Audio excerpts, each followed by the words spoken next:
I didn't think they liked me. You know, that you always think there's some people in the audience who hate you. So you get nervous, you know.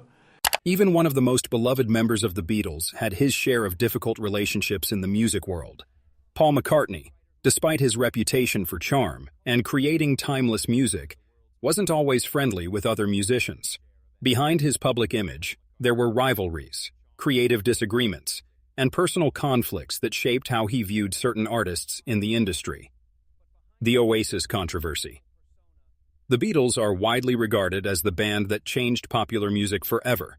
Their influence was so enormous that almost every major group that came after them showed some trace of their sound or approach. One band that borrowed heavily from the Beatles was Oasis, the confident Manchester group that dominated British pop music in the 1990s with their bold attitude, powerful guitars, and songs designed for massive crowds. Oasis clearly drew inspiration from Lennon and McCartney's harmonies. Their look reminded people of the 1960s, and they seemed to have unlimited ambition. Given how openly Oasis admired the Beatles, it might have made sense for Paul McCartney to see them as worthy followers, or at least appreciate their tribute to his band's legacy. However, for many years, the opposite was true. Instead of showing admiration, McCartney criticized them harshly, and this wasn't really about their musical style, but rather about their overconfident attitude. The problem that sparked McCartney's dislike happened in 1996. During the peak of British pop music, Noel Gallagher, who played guitar and wrote most of Oasis's songs, made a statement that would follow the band for decades. In an interview with MTV, Gallagher boldly claimed that Oasis's first two albums made them better than the Beatles. This was an incredibly bold statement that seemed to cross a sacred line in music. For many people, the Beatles weren't just another band. They were the gold standard of modern cheers in music. To casually claim to be better than them seemed both ridiculous and disrespectful. Years later, Gallagher admitted that he had been under the influence of drugs when he made that comment, suggesting it was reckless rather than intentional. But by then, the damage was already done. The remarks spread quickly, cementing Oasis's reputation as arrogant newcomers who believed they could overthrow the very icons they copied. Paul McCartney, not surprisingly, didn't take the comparison well. In 1997, he spoke out against Oasis with words that were particularly cutting. He called them derivative and said they thought too much of themselves, adding that they meant nothing to him.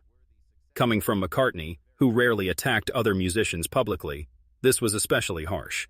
His use of the word derivative was devastating, particularly for a band whose entire sound was built on borrowing and reworking elements of the Beatles' style. To McCartney, Oasis were not innovators, but simply imitators who had been inflated by their own publicity. By 2001, McCartney had softened his position somewhat when he clarified his thoughts during an interview. He explained that his initial attitude toward Oasis had actually been positive. He liked their energy, their songwriting, and their potential. But Noel Gallagher's outrageous claim had soured that goodwill. He admitted that he had only said they were slightly derivative and hadn't criticized them as much as people thought. His words suggested that deep down, he respected Oasis's music, but couldn't ignore the arrogance that overshadowed it. For McCartney, the problem wasn't simply that Oasis borrowed from the Beatles. Countless bands had done that before. The issue was that instead of acknowledging this debt with humility, Oasis seemed to enjoy it while simultaneously boasting that they could surpass their heroes. This contradicted. On seemed hollow, and McCartney had no patience for it. As time passed, however, rivalries began to soften. By the 2010s, Oasis had broken up, and their reign had become a memory carried by fans of that era. The band's turbulent history, marked by fights between the Gallagher brothers, legendary concerts, and a spectacular breakup, had turned them into cult figures. McCartney, with the wisdom that comes with age and experience, looked back with less bitterness. In a 2016 interview, he admitted that Oasis had been young, fresh, and writing good songs. He even praised their early work, acknowledging the excitement they brought to the music scene. Yet he couldn't resist pointing out what he saw as their fatal mistake. He thought their biggest error was saying they were going to be bigger than the Beatles, noting that many people had said that before, and it was the kiss of death. McCartney's comment revealed not only his perspective on Oasis, but also his understanding of music history. Many bands had tried to surpass the Beatles, and nearly all had failed. Claiming to be bigger than the Beatles wasn't just arrogant. It invited ridicule and pressure that no group could survive. The Rolling Stones comparison. When people think of Paul McCartney, they usually picture the charming, approachable former Beatle who seems friendly and thoughtful in interviews. But anyone who has studied his career closely knows that this public image hides a deeply competitive spirit. McCartney, like his late songwriting partner John Lennon, is driven by a desire to excel and ensure that his work stands above the rest. This competitive drive extends even to longtime friends and fellow rock legends. In 2021, McCartney caused international headlines with comments about the Rolling Stones that seemed to walk the line between admiration and criticism. While discussing the Beatles' legacy compared to the famous rock band, he made a comment that many interpreted as subtle mockery. He said he wasn't sure he should say it, but the Rolling Stones were essentially a blues cover band, and he thought the Beatles had cast a wider net musically. These words, delivered in McCartney's typically measured tone, nevertheless caused quite a stir. Fans, critics, and the media analyzed his statement, debating whether it showed insecurity, playful provocation, or an honest reflection of musical reality. For those familiar with McCartney's personality, this wasn't entirely unexpected, as he has long been willing to voice opinions that others might keep private. This wasn't the first time he had compared the Beatles and the Rolling Stones, though it was the first instance that received widespread attention. Speaking to a radio host in 2020, McCartney had framed the comparison more diplomatically. He admitted that the Stones were a fantastic group rooted in the blues, but when they wrote songs, it had to do with the blues, whereas the Beatles had more varied influences. He concluded by saying he loved the Stones, but the Beatles were better. The distinction McCartney draws here is subtle but revealing. He isn't dismissing the Rolling Stones, who are, after all, one of the most influential rock bands in history. Instead, he emphasizes that the Beatles' strength lay in diversity and experimentation. The Beatles drew from many sources: classical music, Indian instruments, experimental techniques, folk music, and even electronic sounds. The Rolling Stones, brilliant as they are, were firmly rooted in the blues, and their genius showed primarily through their live performances and stage presence. For McCartney, comparing breadth of influence and studio innovation isn't meant as an insult, but as an observation about artistic scope. Interestingly, McCartney's comments didn't spark any public anger from the Stones themselves. Mick Jagger, the B8's charismatic lead singer, responded with characteristic grace. Rather than starting a feud, Jagger maintained that there was, obviously, no competition between the two groups. He even extended a friendly gesture, inviting McCartney to collaborate on a track for the Rolling Stones' 2023 album. This response reflects an essential truth about the relationship between McCartney and the Stones. For decades, the two bands have been compared in the public imagination. The Beatles as the experimental, carefully crafted studio architects, and the Stones as the raw, powerful masters of blues-driven rock and stadium spectacle. McCartney, fiercely proud of the Beatles' innovation, naturally emphasized these distinctions when asked to compare the bands. The Madonna jealousy. When it comes to public rivalries in music, few would think to put Paul McCartney and Madonna in the same conversation. McCartney, one of the greatest songwriters of the 20th century, built his legacy as a Beatle and later as a solo artist who defined melodic pop. Madonna, on the other hand, emerged in the 1980s as the queen of pop, thriving on controversy, constant reinvention, and spectacular shows. They represented different worlds. McCartney as the classic rock aristocrat, and Madonna as the fearless boundary pusher who challenged conventions. Yet despite these contrasts, McCartney admitted in rare moments of honesty that he carried deep resentment toward Madonna's success. This revelation came in a 2015 book, where the former Beatle opened up about his insecurities in ways fans weren't used to hearing. Though McCartney was usually diplomatic when speaking about other artists, when the subject turned to Madonna, he didn't hold back. He confessed that he often found her overwhelming popularity difficult to accept. It wasn't that he disliked her music, or her as a person. It was the cultural phenomenon surrounding her that bothered him. He complained that she was treated like a goddess, and his words carried a mixture of sarcasm and envy. He explained that when people saw Madonna on television or in the press, They elevated her to an almost divine status. This frustration, McCartney admitted, wasn't just about Madonna, but about how fame works in general. Still, he singled her out as an example of how the public creates myths around certain figures. He described how once she went on tour, selling out huge venues, people saw her as a goddess because of her elaborate costumes and performances.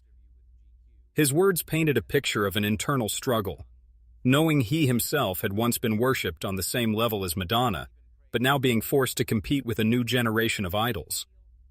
To some, McCartney's comments might have sounded surprisingly bitter.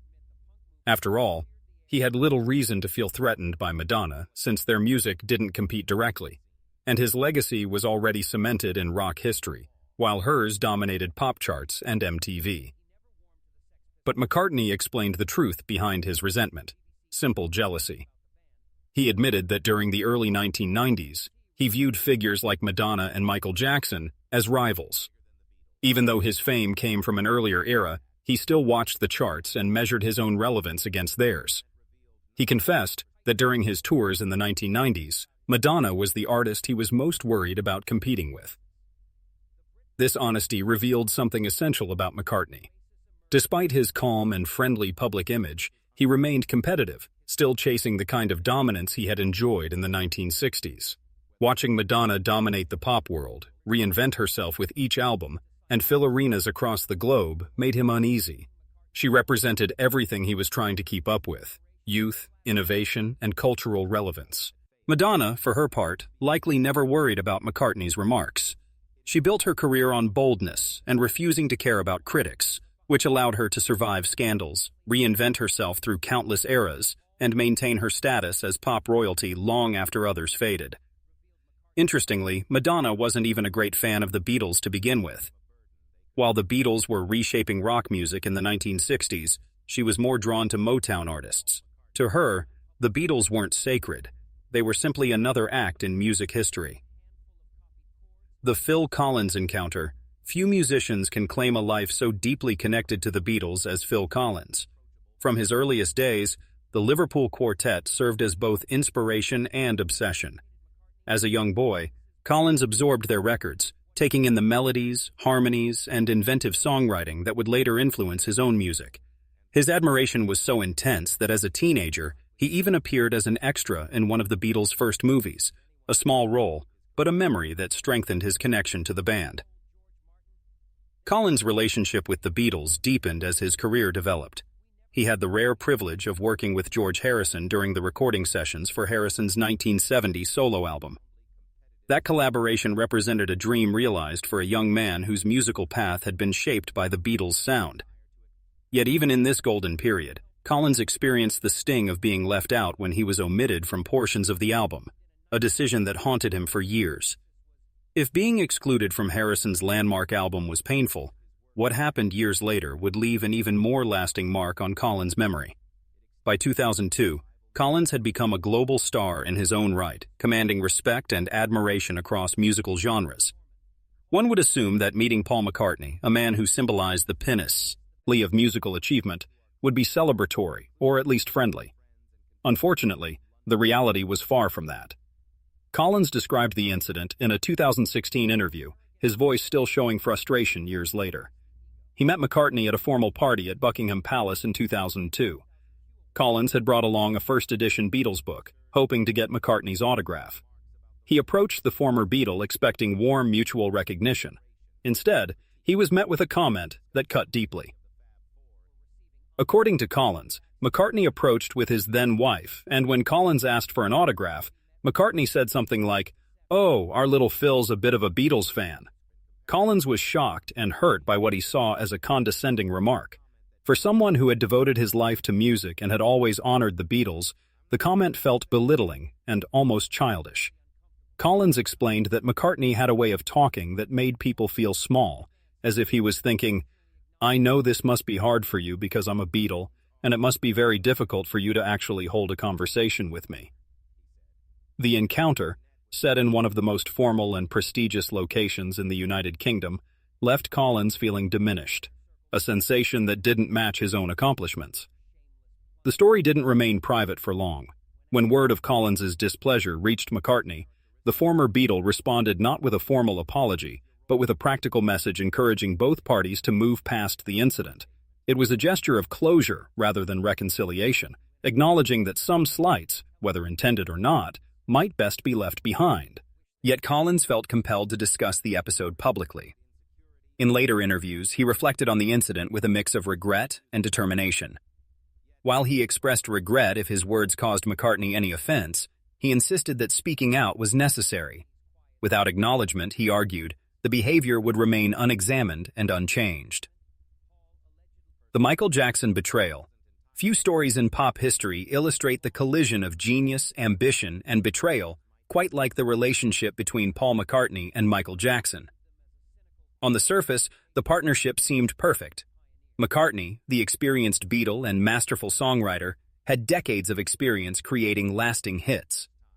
Jackson, the global pop phenomenon, was already at the height of his fame, a figure whose voice and charisma crossed all boundaries. Their connection began in the late 1970s, when Jackson recorded a cover of a Wings song for his landmark 1979 album. McCartney, intrigued and flattered by Jackson's enthusiasm for his music, responded warmly. This mutual admiration led to one of pop music's most famous collaborations on Jackson's 1982 Thriller album, where they sang together on The Girl Is Mine. The song, a playful romantic duet, showcased their vocal chemistry and suggested a friendship built on both music and mutual respect. The partnership continued with McCartney's solo work in 1983, when they recorded together again. At first glance, the collaboration seemed seamless, two of the biggest names in music working together to create tracks that would dominate charts and radio. But beneath the polished production and catchy melodies, tensions were quietly building. According to reports, problems began during their recording sessions. McCartney, who had long advocated for songwriter rights, advised Jackson to invest his enormous fortune in music publishing. McCartney understood the power of owning musical compositions from his own experience with the Beatles' rights after the band split. He assumed Jackson, with his unprecedented success, would follow this advice. Unfortunately for McCartney, Jackson's ambition extended beyond collaboration to acquisition. The break came on August 14, 1985, in a move that would forever change their relationship. Jackson purchased the publishing rights to the majority of the Beatles' catalog for $47 million. To the casual observer, this might have seemed like a standard business transaction, but for McCartney, it was deeply personal. Since 1969, due to mismanagement of his and Lennon's publishing company, McCartney had not been receiving the royalties he deserved. He had even considered bidding to reclaim control of the catalog to secure what was legally and emotionally his. But Jackson, using his position as the world's most famous entertainer, outmaneuvered him easily. McCartney was left stunned and outraged. In interviews, he didn't hide his frustration, calling it dodgy to do something like that and comparing it to being someone's friend and then buying the rug they're standing on. The statement captured not only the personal betrayal, but the sense of exploitation he felt. It was more than a business maneuver. It was a violation of trust, showing that in the high-stakes world of music publishing, friendship could be sacrificed for strategy and ambition. Jackson, for his part, remained mostly quiet about the controversy at the time. However, hints of acknowledgement appeared years later in his 1989 autobiography, where he reflected on the lessons learned from the episode. He wrote that both he and Paul had learned the hard way about business, noting the importance of publishing and the dignity of songwriting. His comments seemed to frame the acquisition less as a betrayal and more as a harsh but inevitable lesson in the music industry's brutal realities. The relationship between McCartney and Jackson never fully recovered from this incident. What had started as a promising friendship and creative partnership between two of music's biggest stars ended in bitterness and legal complications. The story serves as a reminder that in the music business, even the closest relationships can be destroyed by financial conflicts and competing ambitions. This tale of friendship turned sour illustrates the complex dynamics that exist in the music industry, where artistic collaboration often intersects with business interests. It shows how even the most successful artists must navigate not only creative challenges, but also the complicated world of music rights, publishing, and ownership that can make or break careers and relationships.